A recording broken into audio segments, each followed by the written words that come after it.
سلام بچه‌ها، حالتون چطوره؟ اشکان هستم و امروز اومدیم با یه ویدیو خفن گردونه AK47 بلک گلد رو بگیریم و کلی ویدیو خفن دیگه هم داریم و تو پستای بعدی قراره بیشتر ویدیو بذاریم. بچه‌ها توی کامنت ها حتما بنویسید که چی اسلحه هایی رو دوست دارید بگیرم و چه کریت هایی رو دوست دارید و از این بعد قراره هر روز 2 تا ویدیو داخل چنل یوتیوبمون بذاریم.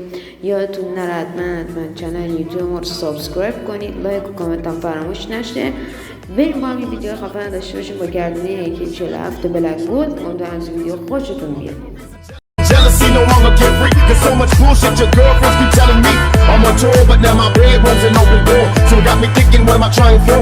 When I was young, I was so very dumb, eager to please. A little trick on a mission, trying to get them a piece. Me and my niggas is thug niggas, forming no drug dealers. We don't love bitches and believe they don't love niggas. I gotta play my attraction, shit. But you became a distraction, a threat to my paper stacking. I thought you changed, but now I know. Can't turn a hoe into a housewife, baby. There you go.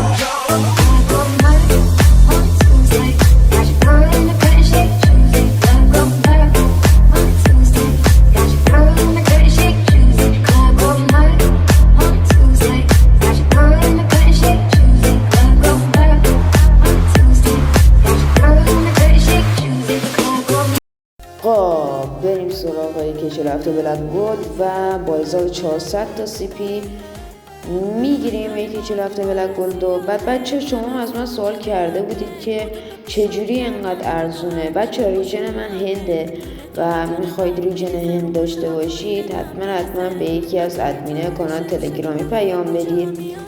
AK47 بلک گلد یکی از بهترین گاناست، یعنی من واقعا باش هم توی مولتی و بتل خوب میزنم، ایما خوبی داره و هم کیل افکتش خوبه، هم خوش دسته، هم دقیق میزنه و یکی از گانه‌ایه که واقعا من باش خوب کار میکنم.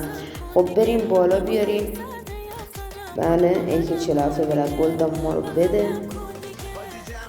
اتشمنت رو کاری نداریم، بعد یه اتشمنت خفن میذارم، حتما امتحان کنید و نظرتون رو بگید.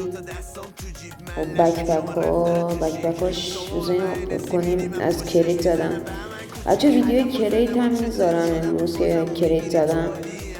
من یکم دیر میذاشته و تازه ویدیو شروع کردم.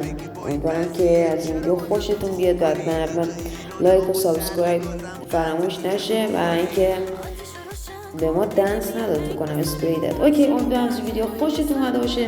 لایک و سابسکرایب فراموش نشه. فعلا